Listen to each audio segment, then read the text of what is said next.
Alam mo, Reza, hindi na natin mahihiwalay ang digital technology sa ating buhay.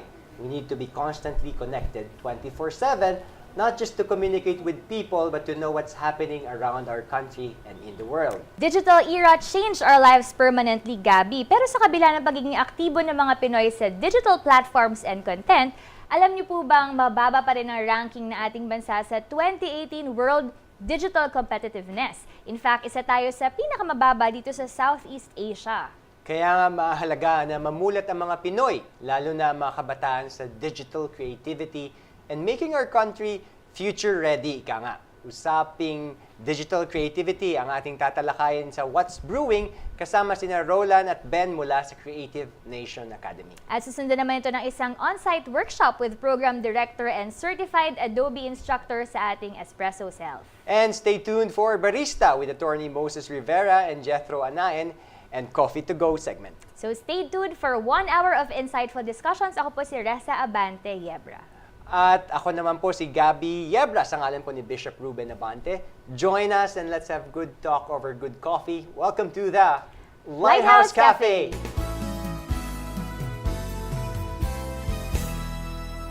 Digital technology is indispensable in our lives, Reza. Mula umaga pa lang, unang-una nang ginagawa ay mag-check ng social media tulad ng Facebook or Instagram. And throughout the day, our lives revolve around digital content. Communication is done online. We get the latest news online. And more Filipinos are even watching their favorite shows through digital platforms. Tunay nga na binago na ng digital age ang ating mga buhay. Tama ka dyan, Gabi. In fact, our viewers can watch this show hindi lamang sa kanilang mga TV screens, pero pwede ring mapanood through simul live streaming via our website and of course our app.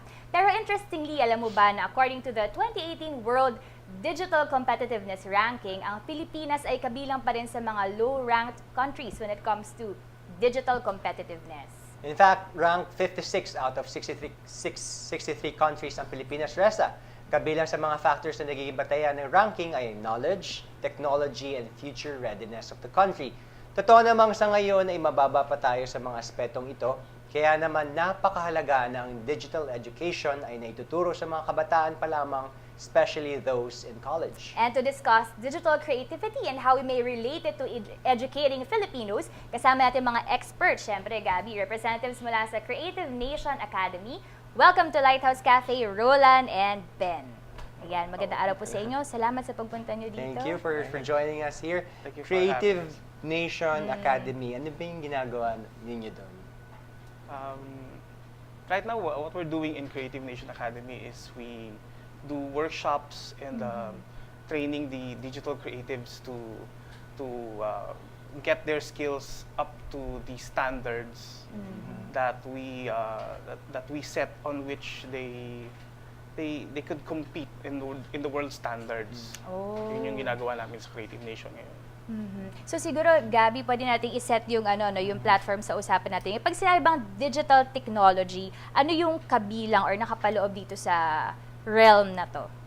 Ito ba ay anything we see online? Ganyan ba ibig sabihin yan? Yeah, actually, anything you see online is defined now as digital. Now, everybody's transferring to digital now. Dati, we read books, buying encyclopedia, ganyan.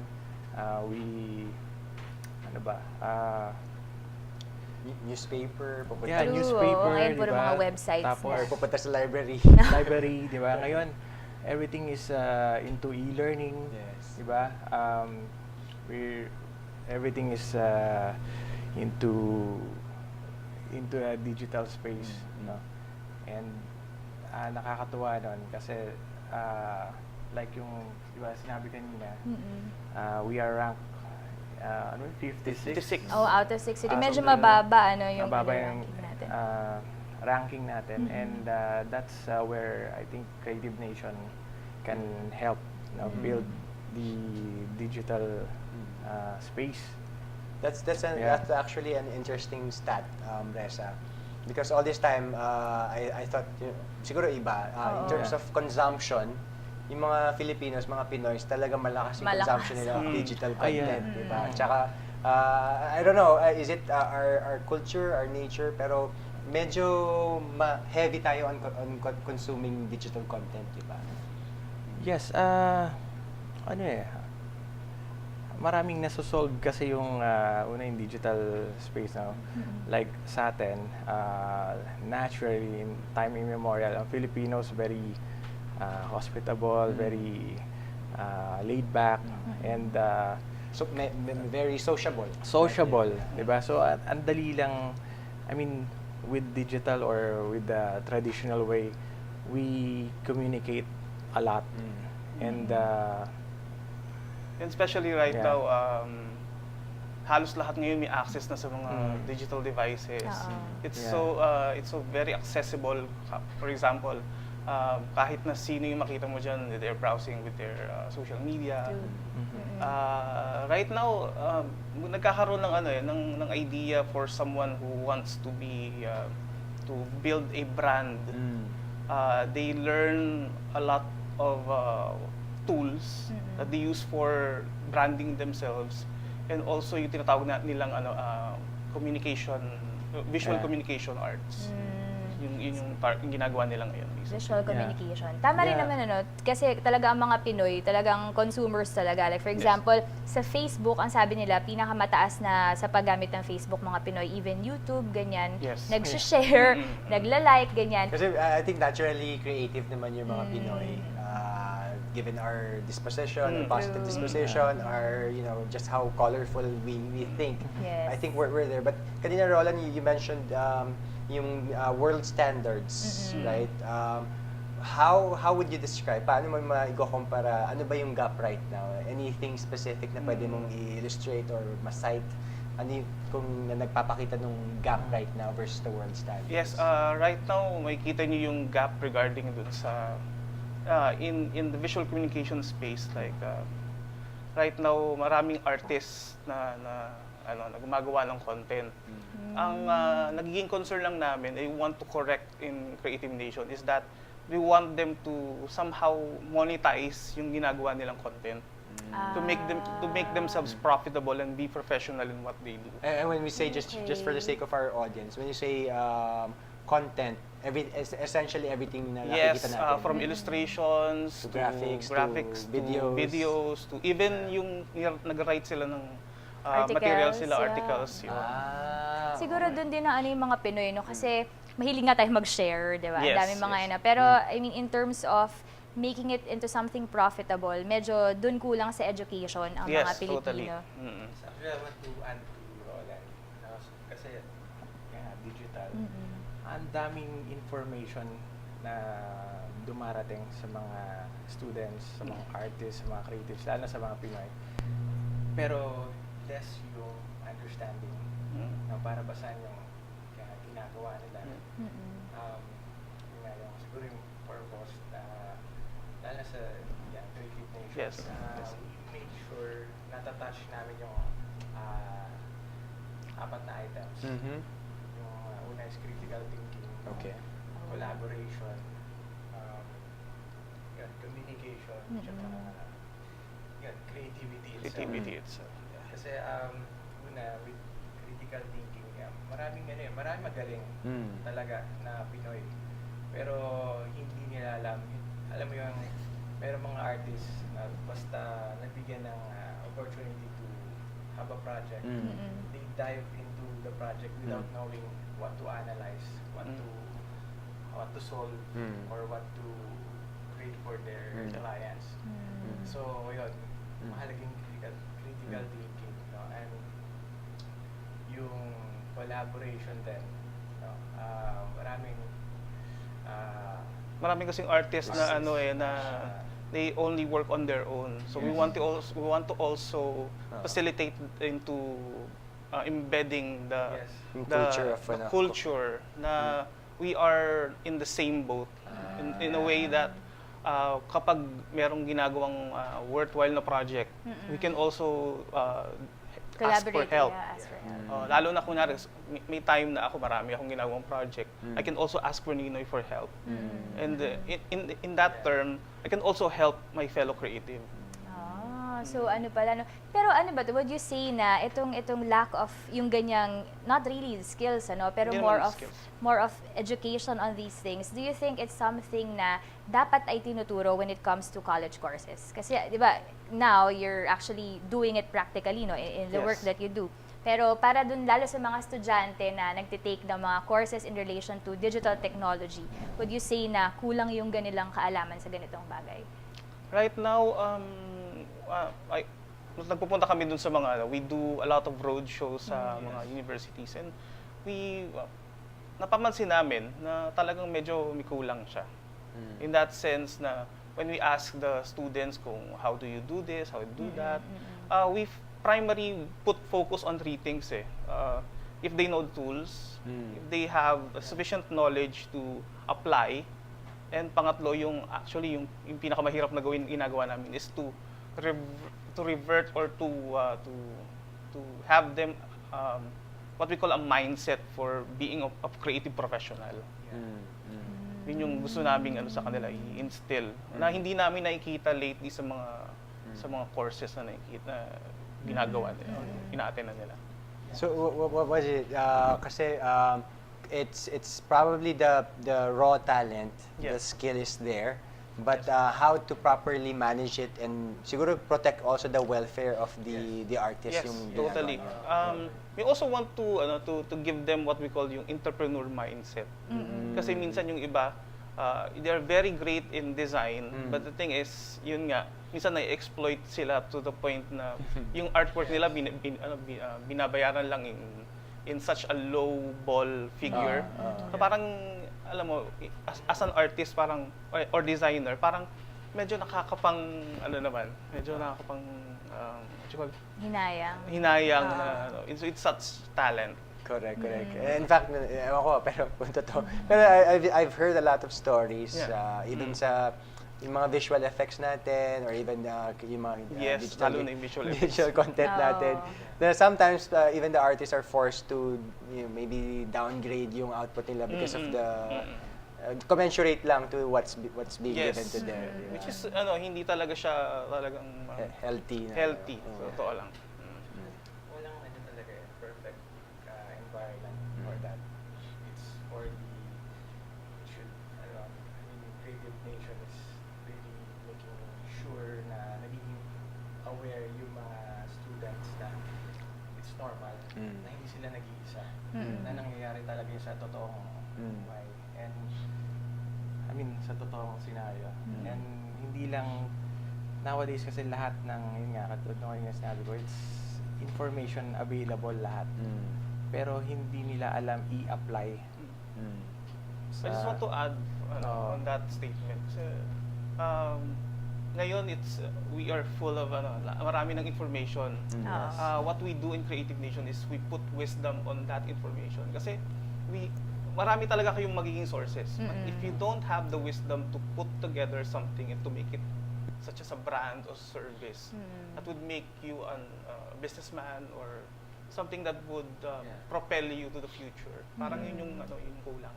So you're doing, actually, sabi nyo nga kanina, di ba, medyo kulang pa yung mga students ngayon. Are you actually doing some projects or seminars in partnership with the universities? Tapos ano yung mga examples ng actual na, kumbaga, how you help them, the students, be able to be more creative digitally?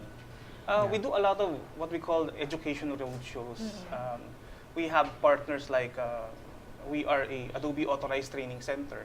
So ang ginagawa namin dito is we give them the tools, we expose them, and ang pinaka point talaga ng workshop na yun is for them to generate skills.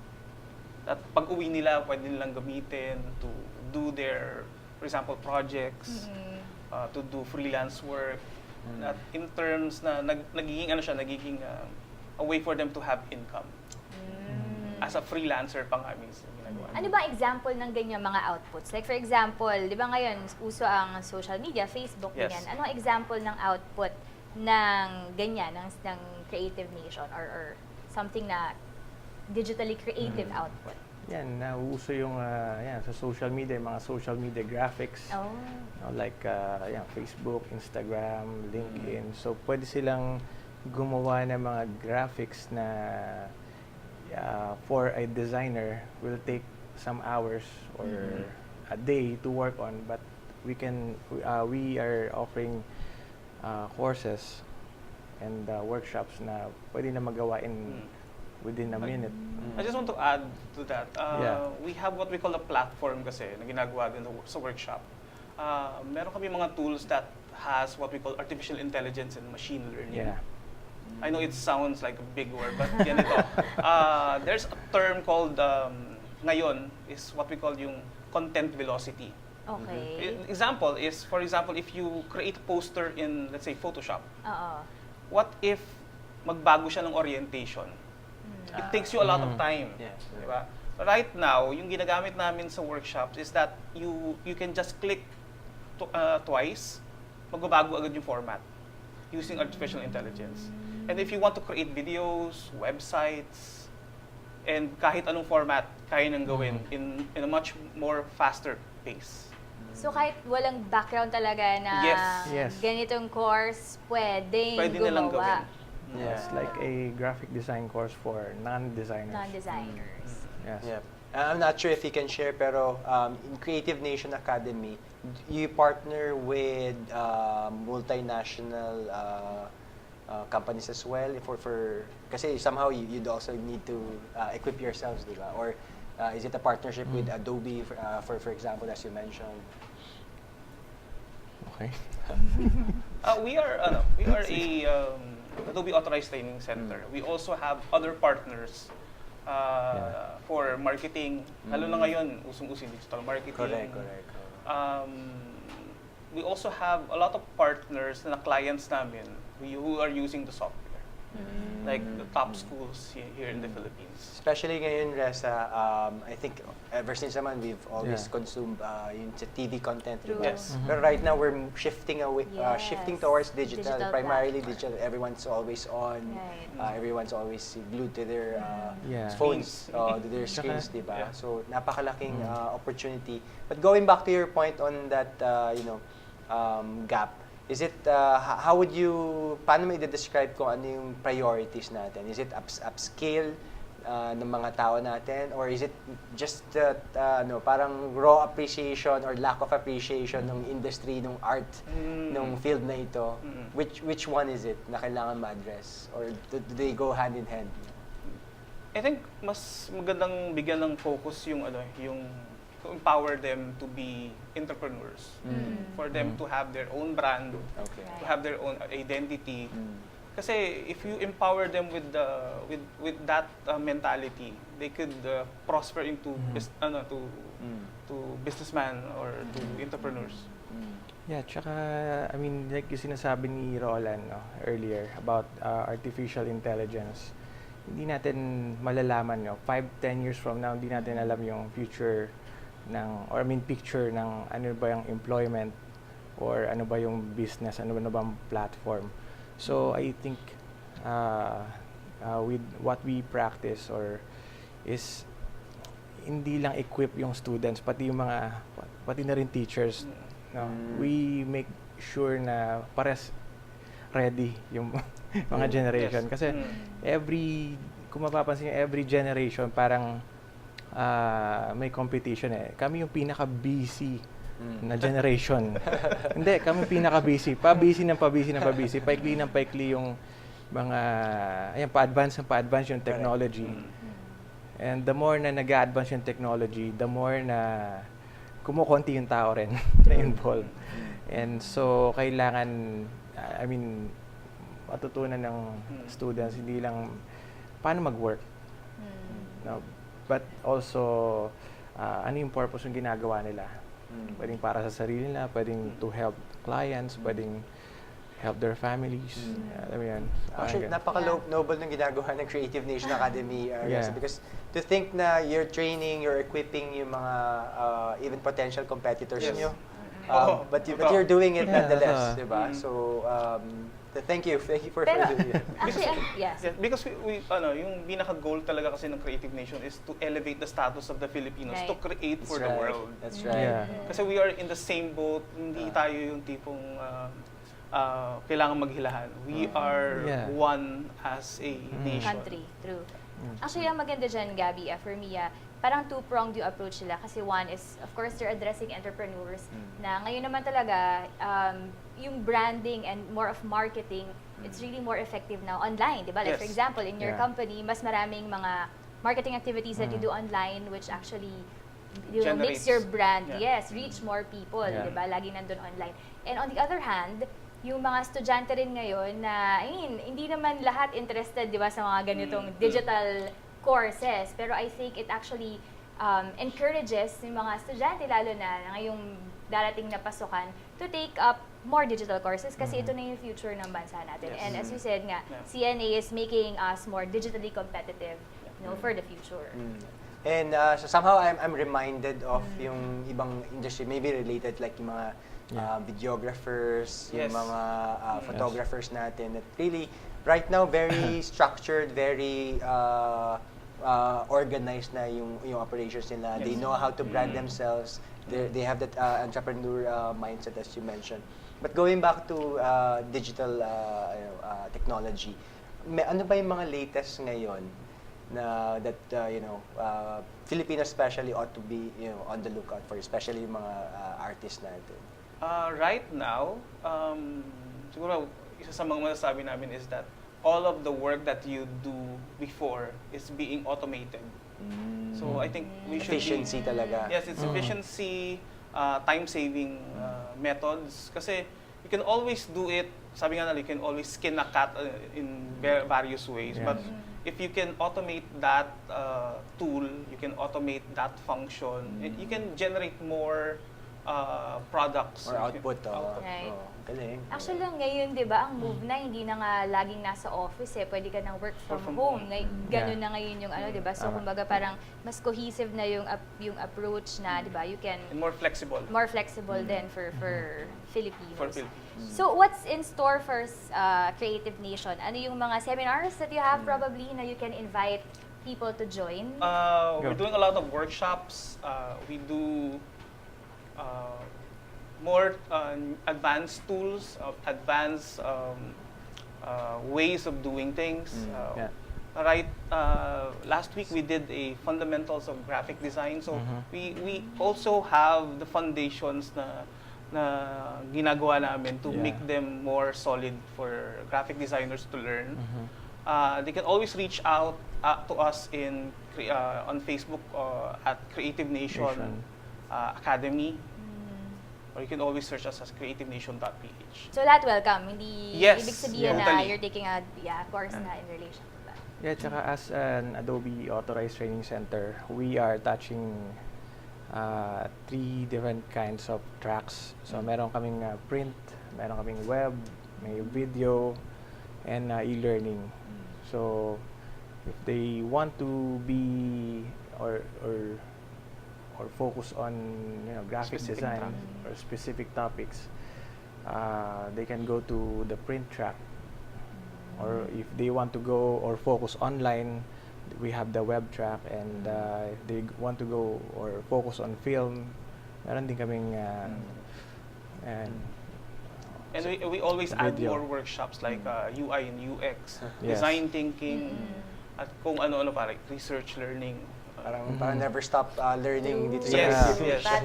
Pataas na level. Siguro as last question, personally, what's your greatest fulfillment of being part of Creative Nation Academy? Ako, inspired ako dun sa dad niya, si Ruben Abante.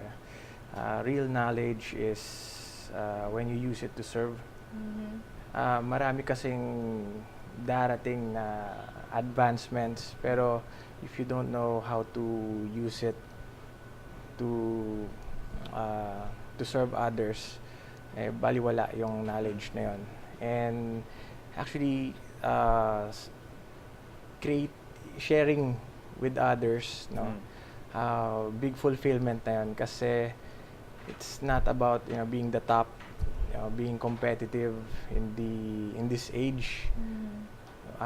Once you reach On top, parang wala na. So, anong purpose nun is to really share it to others.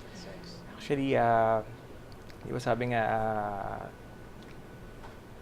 actually, creativity is spiritual eh.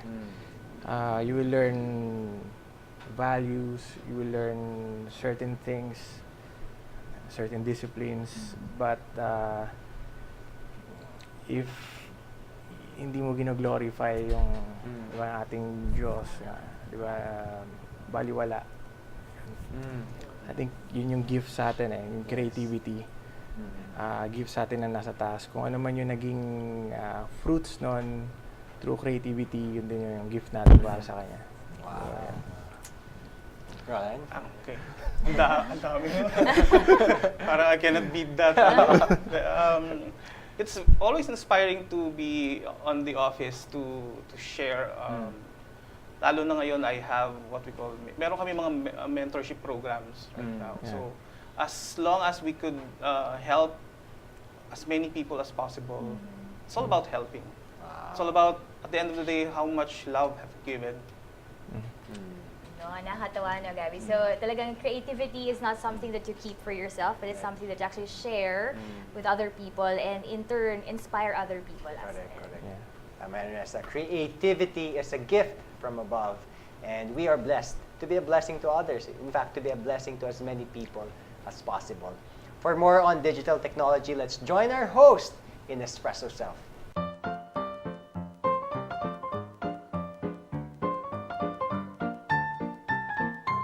Tuloy-tuloy pa rin po ang usapin natin tungkol sa digital world and creativity. Kaya ngayon kasama po natin si Miss Jem Bucalbos, Creative Design Instructor mula sa Creative Nation Academy. So magandang araw po, Miss Jem. Magandang araw sa inyo.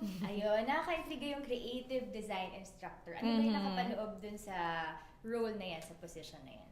Bilang creative instructor, ang talagang goal ko is maturuan ko yung mga nagiging estudyante ko.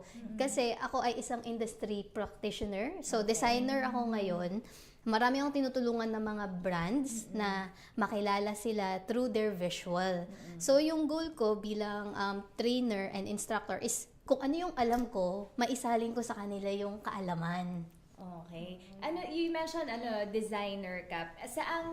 Anong klaseng saang field, anong design, yan, level na yan? So, ang focus ko is digital marketing design. So, usually ang focus is branding.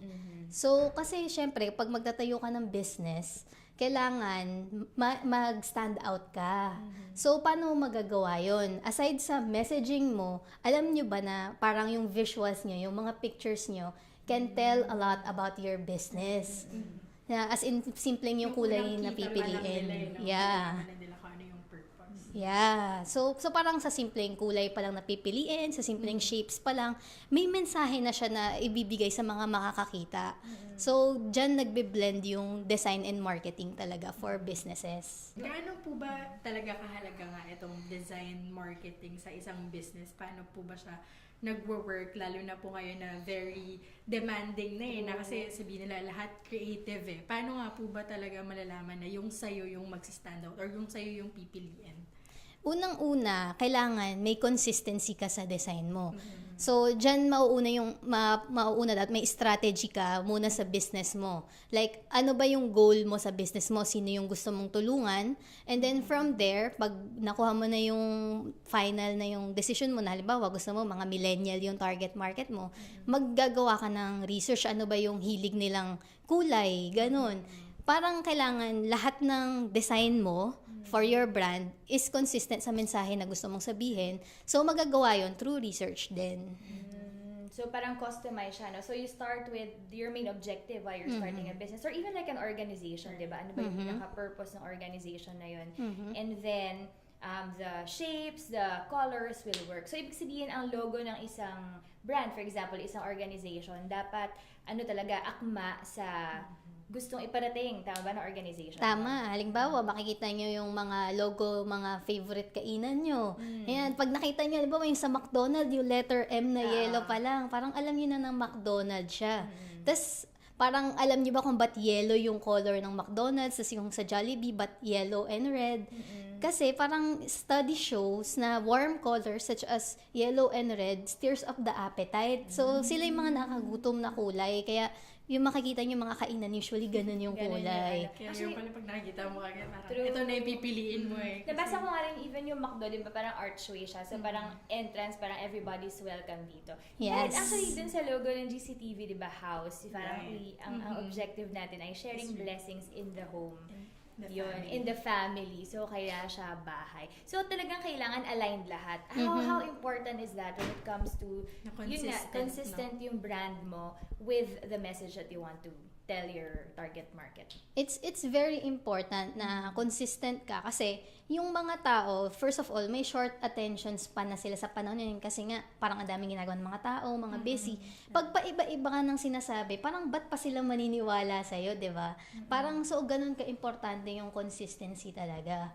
Tapos, at the same time kasi, parang halimbawa, sa isang industry ng business, halimbawa sa beauty business, 3 kayo nagbebenta ng lipstick. Tapos ikaw, ano ba, what makes your lipstick special? Halimbawa, kasi organic lipstick ko.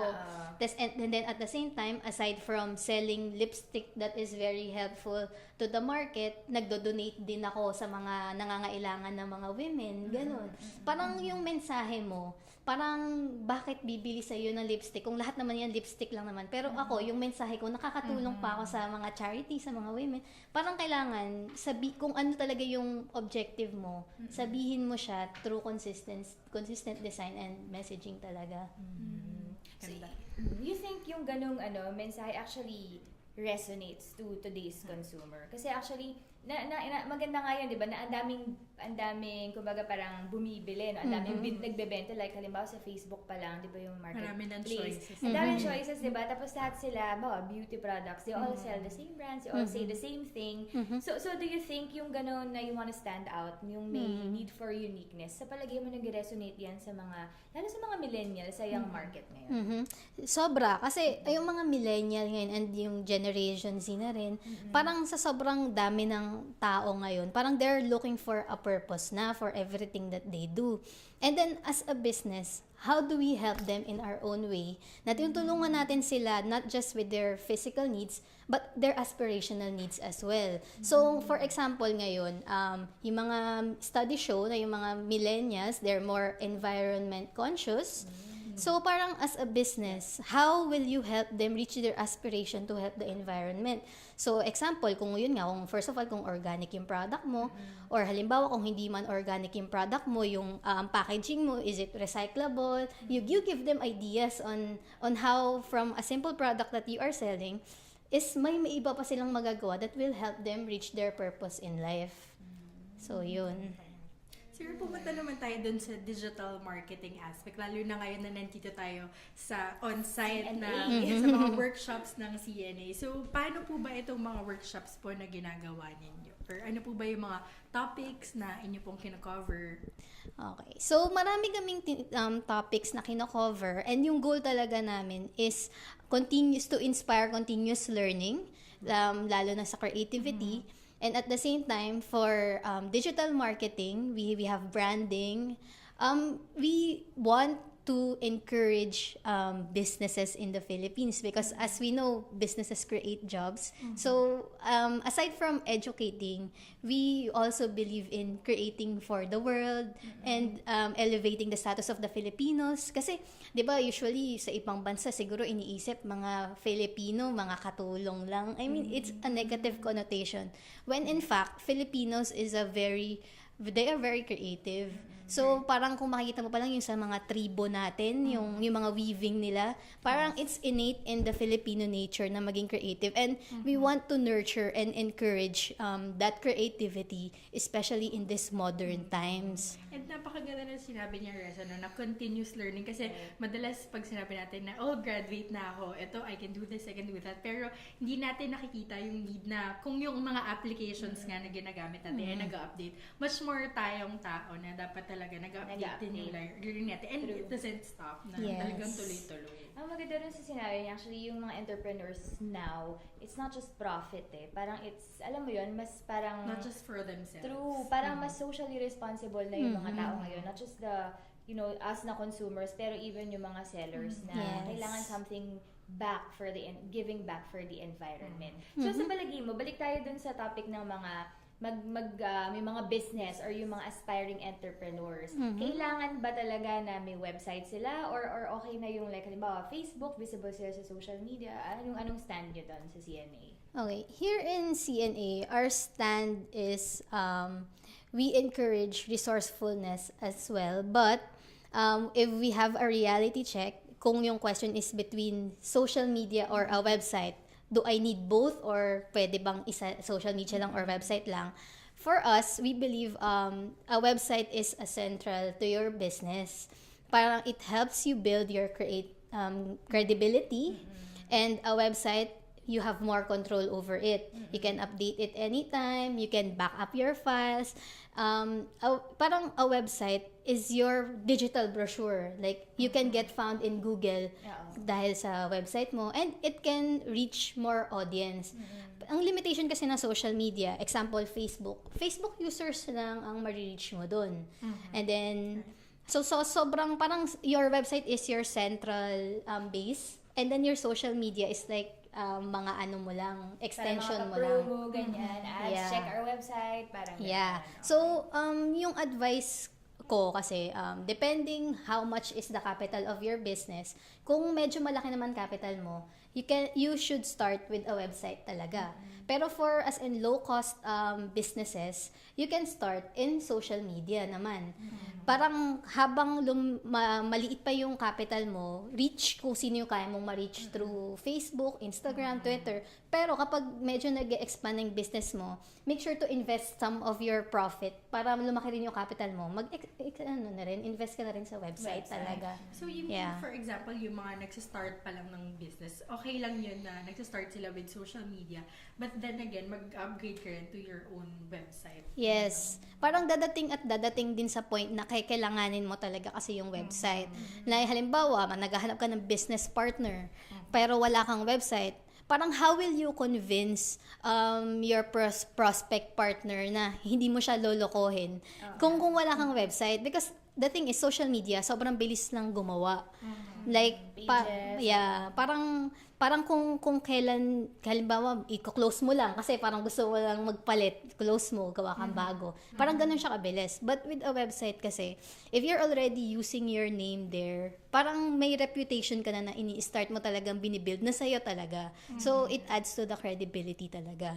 So, parang legit business ka na. Pag totoo naman yun, maghahanap ka ng website, talagang alam mo na, uy, legit tong business na to, may address, may contact number. Yes. Pero kasi napapansin ko rin sa millennials nga ngayon, madalas kasi yung gusto natin, yung comfortability, na parang pag iniisip nila na pag Facebook, isang click lang, nandun ka na. Or parang isang click mo lang, makikita ng lahat ng tao. Parang ano yung take nyo dun na social media? Parang wider reach kasi, di ba? Tapos kasi parang isang click mo, nako-compare mo na lahat yung ano, like kasi for gusto example, nga nila brands. yun nga, parang yung pagka-click mo, dun ka na agad. Parang hindi yung magta-type ka pa. Ano po yung masasabi niyo? Kasi yung social media, totoo naman na it's super convenient. Yeah. But for your business, from a business perspective, social media is third party. There are things in social media that are beyond your control. For example, na-experience niyo ba yung kahapon, yung nag-down yung Facebook tsaka Instagram? Talaga? Yeah. So, as a business, parang will you really risk your business na 100% social media lang? Na parang whole day wala ka benta kasi hindi ka maka-reach ng customer. Yeah. Parang the thing is, ako, kung yung mga viewers natin, naalala niyo pa ba yung multiply.com? It was like one of the first social media and digital marketplace out there. Tapos, parang ako, I was an avid user of Multiply. I was putting all of my pictures in Multiply. And what I didn't know back then is that it can disappear just like that. So, Hindi mo na na-back up. So, as a business, would you really risk na, halimbawa, lahat ng product mo, testimonials mo, review mo, lahat nasa Facebook. Tapos, parang one day, pag bigla na lang sabi ni Mark Zuckerberg, ayoko na pala. Di ba?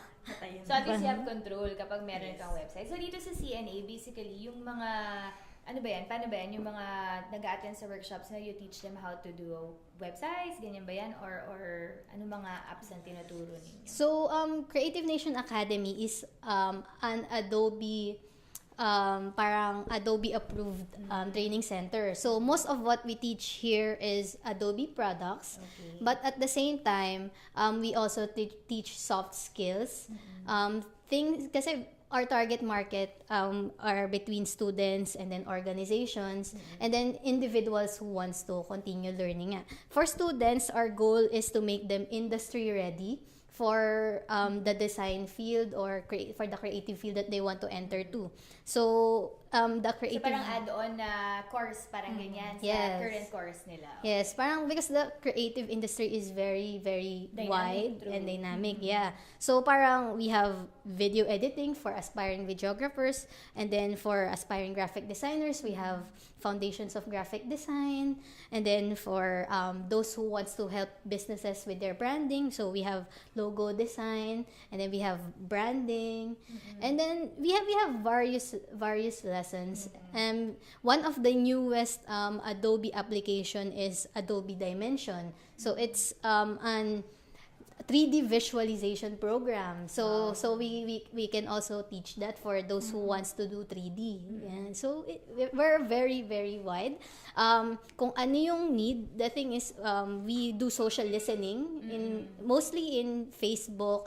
And then when we listen to what the creatives want to learn about, we create lessons on that. So, ayan, yes, napakaganda kasi napakadami nating pwedeng matutunan, no? Lalo na dito ngayon sa digital world as we really update. Pero, siguro po, to end po, just a few message po siguro to our audience, or if they want to reach CNA for trainings, workshops, where can they reach you po? Okay, so you can visit our website. So we have creativenation.ph, and then you can easily reach us through Facebook at fb.com/Creative Nation Academy. Our office is located in front of Chendesitas. We're located in Unit 114, Silver City, Frontera Verde, Barangay Ugong, Pasig City. So, andun din yung andun din yung mga schedules ninyo ng mga offerings in case they're interested. Yes, to join. yes. You can view our upcoming workshops in the events tab in Facebook, and then it's also listed in our website. Maraming Maraming salamat salamat, po, Ms. Jen.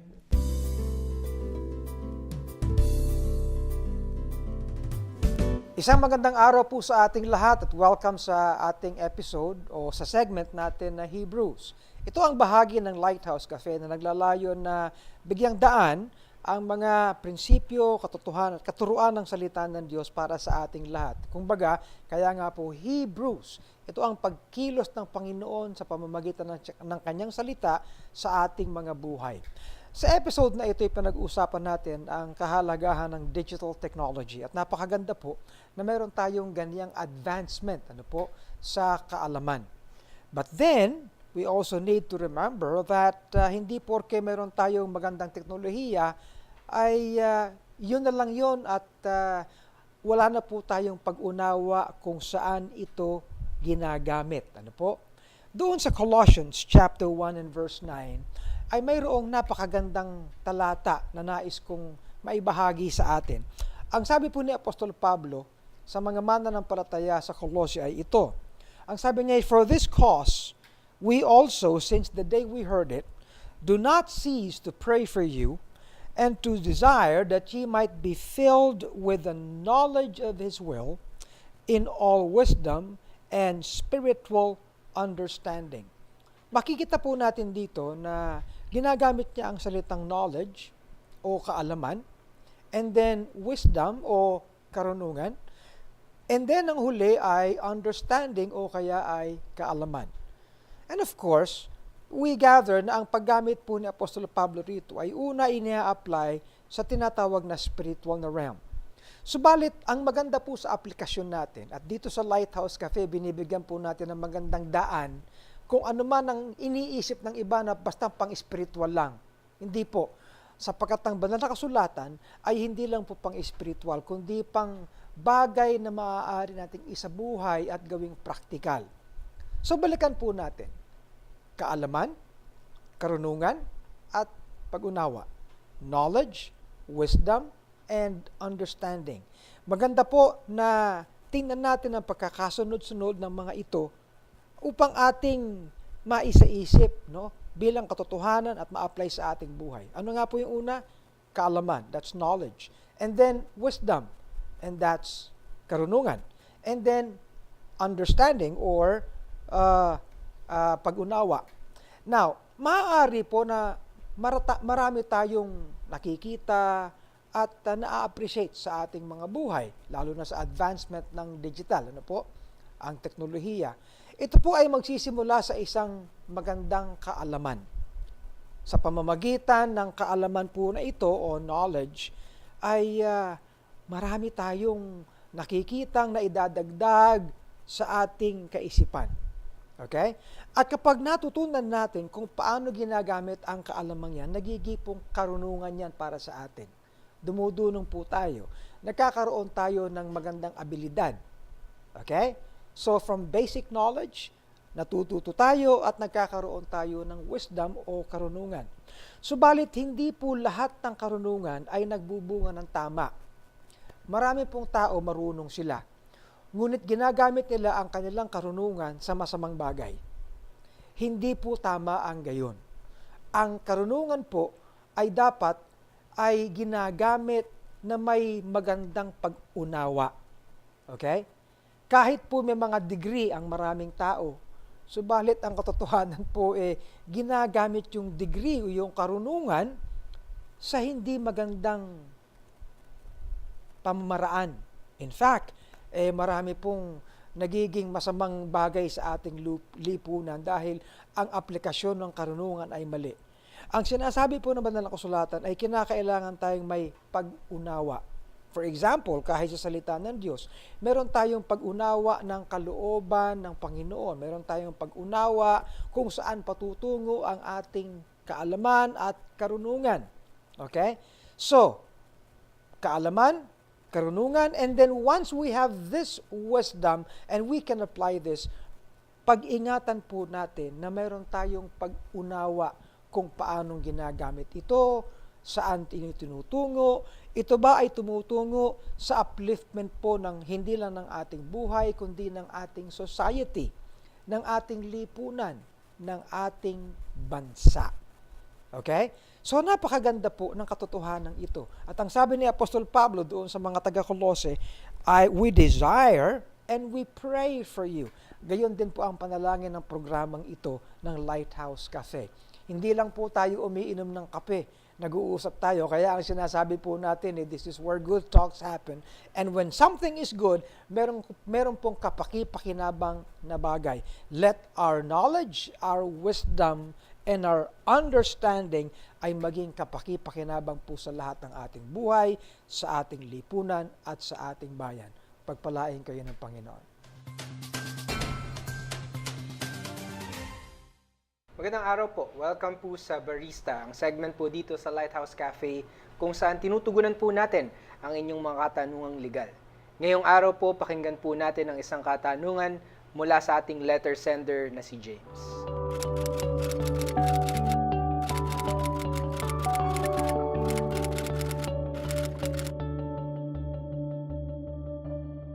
Maraming salamat sa katanungan mo, James, tungkol dito no sa kung ang ating batas ba ay tunay na galing sa Biblia. Jethro. Very interesting, attorney, yung question ni James, no?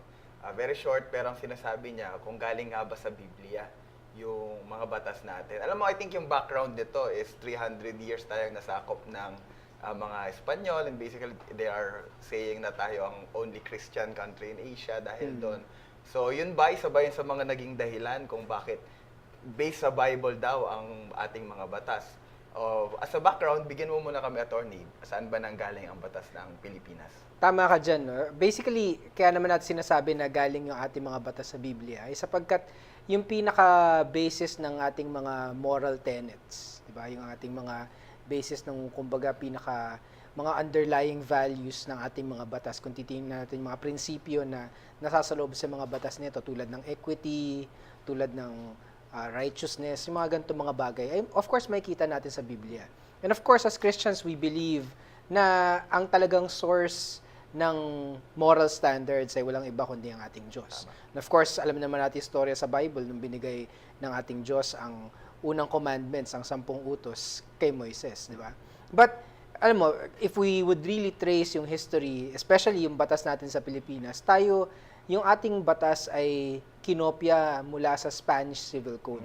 So mula Kahit ito yung sa ating mga Espanyol. kahit yung ating revised penal code ay galing diyan. Sapagkat gaya nga ng sinabi mo, mahabang panahon tayong nasakop ng Espanya. And of course, dahil diyan nagkaroon ng impluwensya sa atin. Of course, we also have influences galing sa mga Amerikano. Kaya nga yung ating jurisdiction ay tinatawag na civil law tsaka common law jurisdiction. Pag sinabi natin common law jurisdiction, ito yung mga klase ng mga jurisdiction na wala talaga silang codified. Meron tayong, 'di ba, revised penal code, meron tayong the new civil code. Ibig sabihin naka-codify o isang code ito na nandun nakalista ko yung mga nakapaloob na mga prinsipyo, mga batas, no? Yung common law jurisdictions, ito kadalasan nagmula ito sa mga monarchs. Kasi yung mga monarchs before, 'di ba, pag meron silang kailangang kumbaga decision na gawin, sila ay sumusulat ng writ.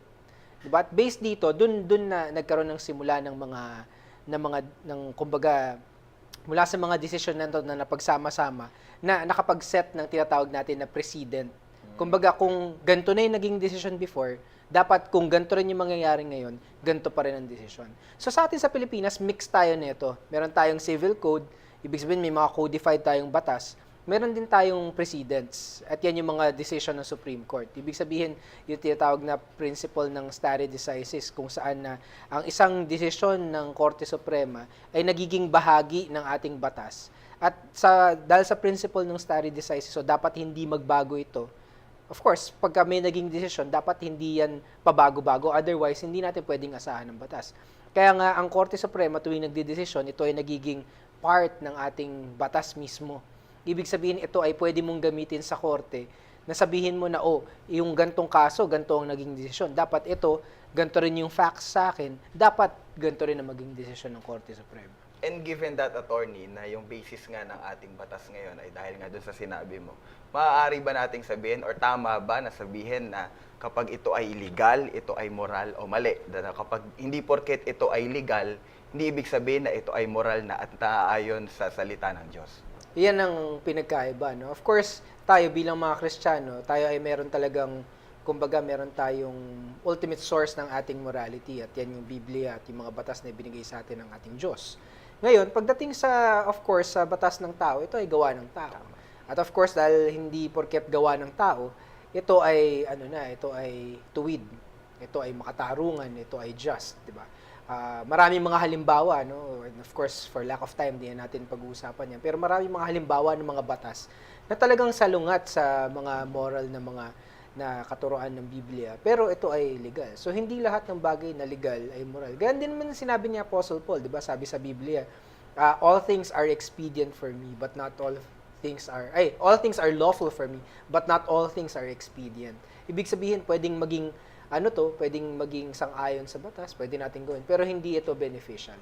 So at the end of the day, we still have to look at the Word of God. Yes. Kasi kung ito ay dapat nating i-apply as Christians.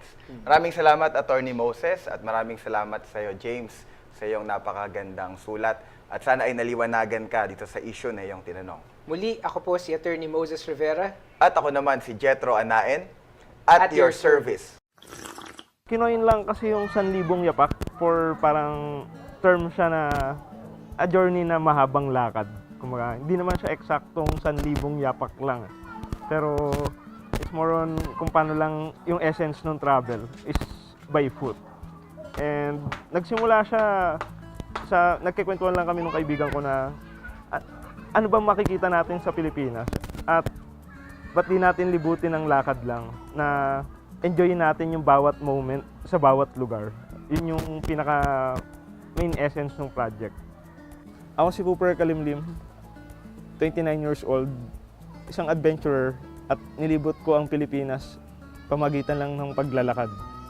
To prepare for the travel, since it's physically demanding, nagte-training ako everyday ng brisk walking lang with the backpack. And ang pinaka-importante is yung route planning kung saan ako dadaan. Kasi merong mga location sa Mindanao na highly militarized, medyo delikadong daanan. So, hindi naman fix yung pinaka-travel path ko. Like, merong mga times na magre-reroute ako ng ibang daan, but ang goal pa rin is to reach the end point. So, hindi siya fix na itinerary na at this day, dito dapat ako. It's more on enjoyin mo lang yung flow ng travel. Ang total travel period is 10 months, but I think I can go with just 6 months of travel time. But I really enjoy some places na kailangan kong magstay ng matagal. Posibleng malakad ng Pilipinas. Malilibot mo siya basta marami ka lang oras. Kahit hindi malaki ang budget mo, basta enjoy what the community can offer. Malalaman mo na different regions and different communities has different characteristic. But suma total, you can say na hospitable lahat ng Pilipino. Na kahit estranghero ka is they can always accommodate you at a certain degree. Minsan, yung lagpas-lagpas na sa nilang kakayanan. Like, offeran ka na doon ka na sa bahay matulog. Like, yung buong kain mo, like 2 weeks stay na parang pinapakain ka nila na parang gusto mo umalis sa iya. Isa pang major takeaway is mas magiging aware ka culturally, socially, at pinaka-importante is yung humility mo, mas ma-improve, like, mas magiging down to earth ka siguro, in my opinion. It's a risk beyond me. Like, meron kasing senaryo na nakitulog ako sa isang bayan somewhere in Davao, Bukidnon boundary. And it's a lumad community. So, ang napaalaman ko lang is a stop from the barangay. But kailangan pala magpaalam ako sa datu, which is ay yung period na gabi, ginising ako ng kafgu. At gusto daw ako i-meeting ng tribal elders dahil kung ano daw yung ginagawa ko sa community. And I just explain things na I'm just traveling at nagpakita ako ng mga papers na I'm just a traveler. At times, merong mga mahirap paliwanag kung bakit ka nagta-travel. Yung na-meet ko sa Samar, si Sir Johnny Bonifacio, nung tinanong niya ako kung bakit ko ginagawa ito, ang sabi ko lang, ang hirap paliwanag. It's something na wanderlust. Ang hirap explain. The current trend of travel is, of course, it's a recreational activity. You cannot avoid yung mga picture-picture. But for you to really grow as a traveler, mas ma-appreciate mo yung local things, the local community, rather than just the images of the place. Traveling is more on dapat, it's a meditation. Pag nagkaroon ka kasi ng checklist sa travel, parang nire-restrict mo na yung sarili mo on doing those things. Iniipit mo lang yung sarili mo sa iyong small world. For me, traveling is being free. Actually, it's a life-changing experience. Due to my budget, it's a low-budget travel. Like, it's 30,000 for 10 months. And I only spend around 100 pesos per meal a day. Material things is somewhat na lumayo na sa idea ko. Ayoko rin ng social media exposure masyado kasi gusto ko medyo discreet yung travel ko at that time. Once sumikat ako while traveling, on how I build yung rapport ko na kung paano ko sila kikilalanin is mawawala dahil dadali, dahil sikat ako. So, tone down na hindi kilala.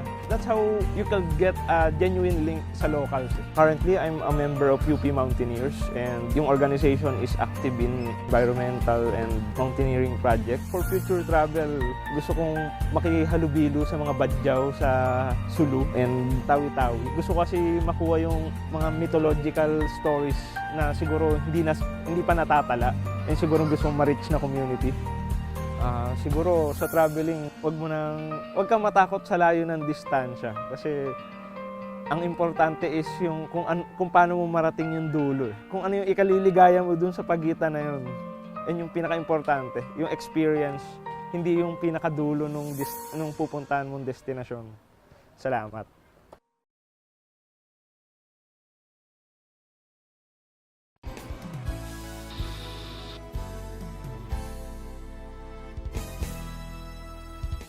At natapos na naman ang isang oras ng kapaki-pakinabang na pag-uusap. At sana ay naging mabunga ang lahat ng iyan sa ating lahat. And you can watch a replay of our episode today sa aming YouTube channel. Look for Lighthouse BBC on YouTube. And of course, be sure to like, subscribe, and share. At available din po ang aming mga mobile apps. Yan po ang Lighthouse BBC and of course the GCTV mobile apps. You can download these for free via App Store and Google Play Store. Yes, and we would also like to thank our ministry partners and sponsors Cignal Enterprise, Miami Cakes, and 4 Gospel Catering Services, and of course, Lighthouse Blooms Flower Shop. You can be a blessing by becoming our ministry partner. Just send us a message to our official Facebook page, The Lighthouse Cafe. Yes, Antoinette, at pwede rin po kayo magpadala ng komento sa Lighthouse Cafe Facebook page or write us an email at goodtalks@lighthousecafetv.com. So catch another episode next week, only here at Lighthouse Cafe. Where good talks happen.